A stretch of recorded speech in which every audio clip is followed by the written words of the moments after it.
Welcome back to the sweatshop. In today's video, we're going to be working on this 2006 Honda Civic. What we're doing in today's video is we are going to be replacing the driver's side or left side outer tie rod. Of course, if you are going to do this job, it is quite simple, not hard at all. Something that is really exciting for me today because it's going to be a nice short video for me to edit. If you are going to attempt it, however, my advice would be to get a quality part. My quality part is either Honda or these guys here, 3.5. Senkei is the, I think that's how it's pronounced, is the manufacturer. 3.5 is how it's sold, and I'm telling you, these guys, great parts. They're usually an OE manufacturer. If you're wondering, that is the part number. I believe this is the Honda part number, so that might be as well, but this here is the 3.5 part number.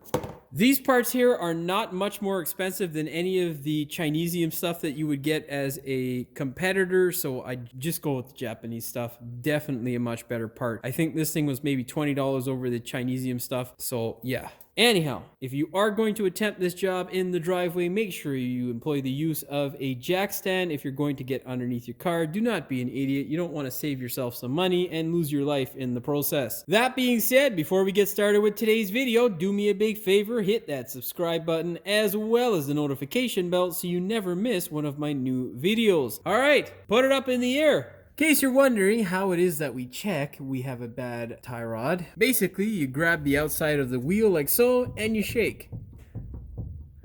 May be hard to see there because the ball joint's bad. Oh no, I can see it there. You can see it there, and you might be able to see that the ball joint is also bad. Can you guess what the next video is going to be? Yes, there will be a video coming on how to replace a ball joint as well. Anyhow, you should have no play in this joint or in this joint, and really any of the joints on your front end if you want to have a safe car. That being said, make sure you check your joints thoroughly and ensure that you pick up all the joints that you need, and then you can watch the videos that I put out to show you how to replace those joints and give you those wonderful torque specs. And yeah, of course you should always verify your own torque specs based on the model, but whatever. Anyhow, now that we verified that our tie rod is bad, we can go ahead and fire off the wheel. Get a 19 mil.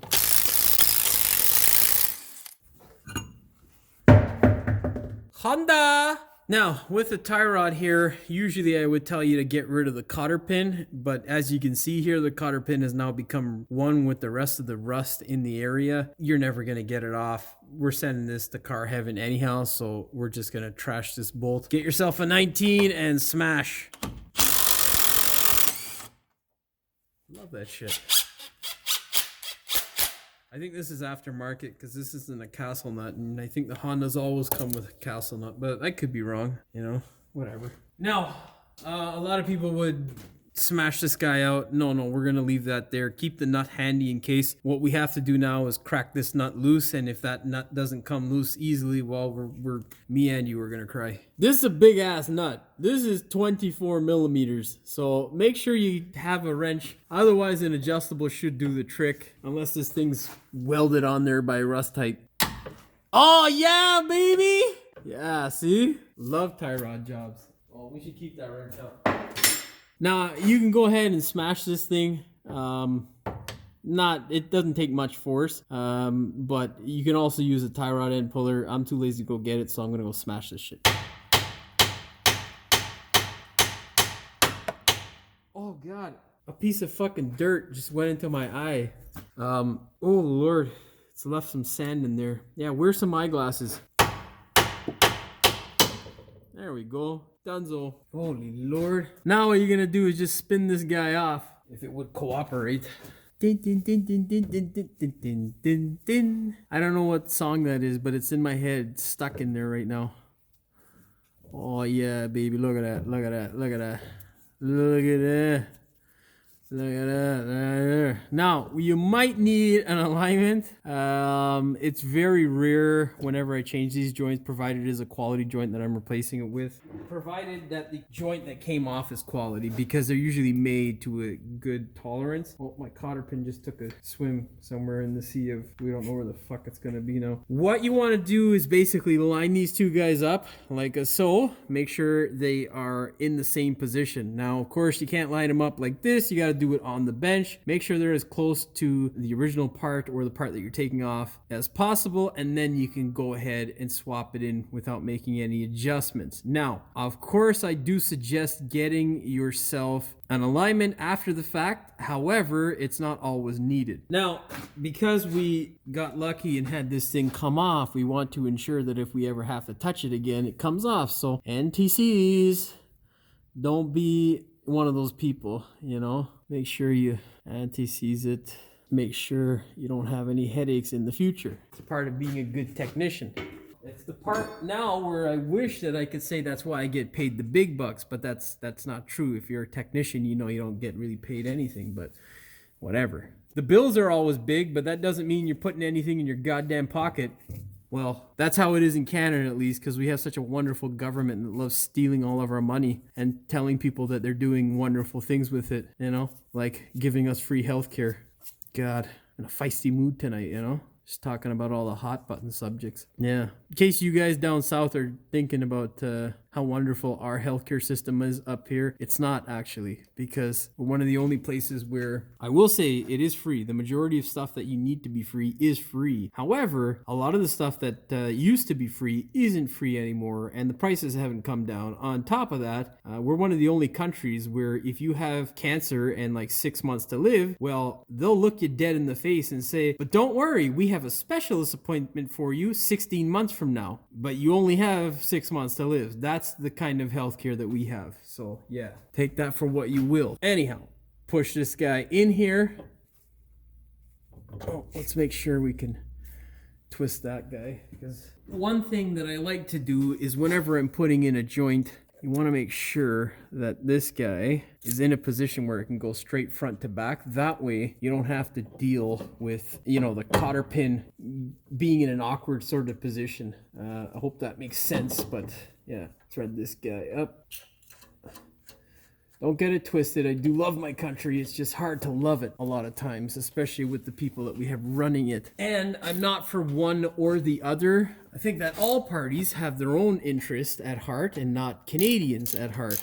I think some are better than others, but I think it's most important that we as Canadians band together to hold our shitty government, whichever color they may be, accountable for the stupidity that they force on us. So yeah. Anyhow, tighten up your tie rod end. Of course, don't wrench on it. We're going to get our torque wrench out because we're not hacks. Get your 24 mil. Give this fella here a snug. Well, a little bit more than a snug. Tighten it up. Obviously, don't go crazy with it. It's a tie rod.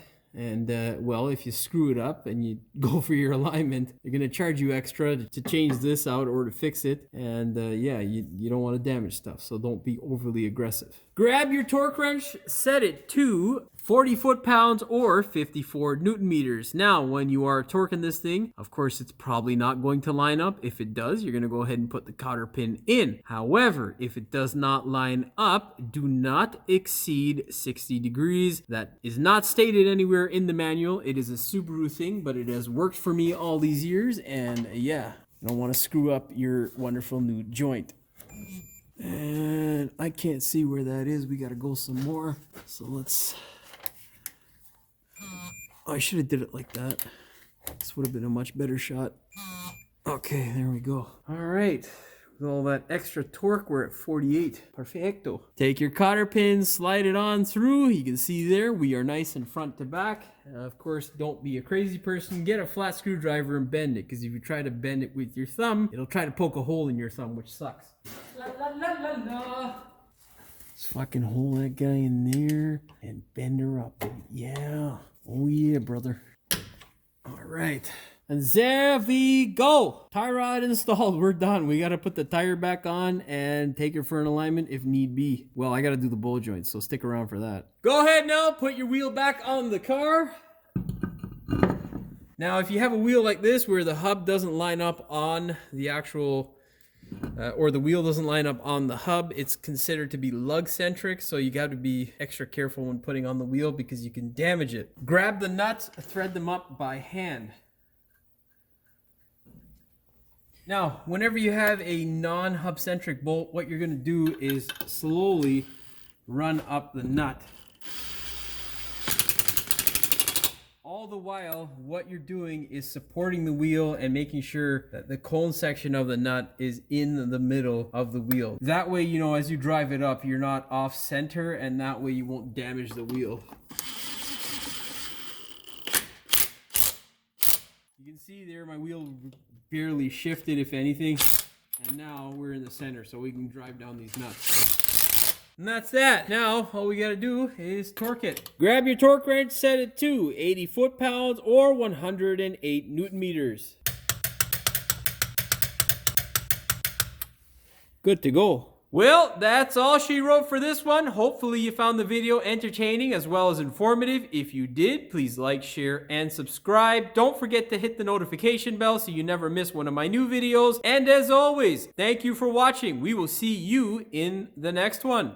Of course, unless you get one that's stubborn and stuck, then it can turn into a real nightmare. However, we're not banking on that today. Hopefully, this is a nice, easy one that I can show you guys how to get through right quickly. Of course, if I shut the fuck up and stop rambling on about the same fucking thing, then it'd get quickly done. All right, let's start this whole fucking clip over again. To be honest, they're that,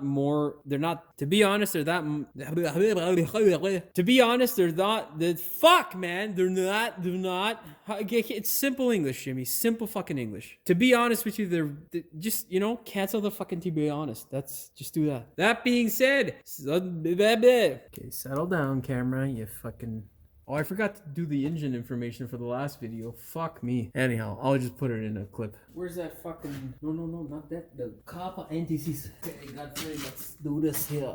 The bills are always big. Go ahead now, put your wheel back on the car. Remember, this is a non-hub-centric wheel. Oh, this is stupid. That doesn't make no fucking sense. Now, of course, I'm not going to go ahead and put the tire on and all that shit. Blah, blah, blah. Now, of course, I'm going to be taking the tire off in about 10 seconds anyhow, so I'm not going to be putting it on in case I don't find a way to mix and match videos in order to show you that process. Why is this fucking video jumping, man? Fucking cocksucker.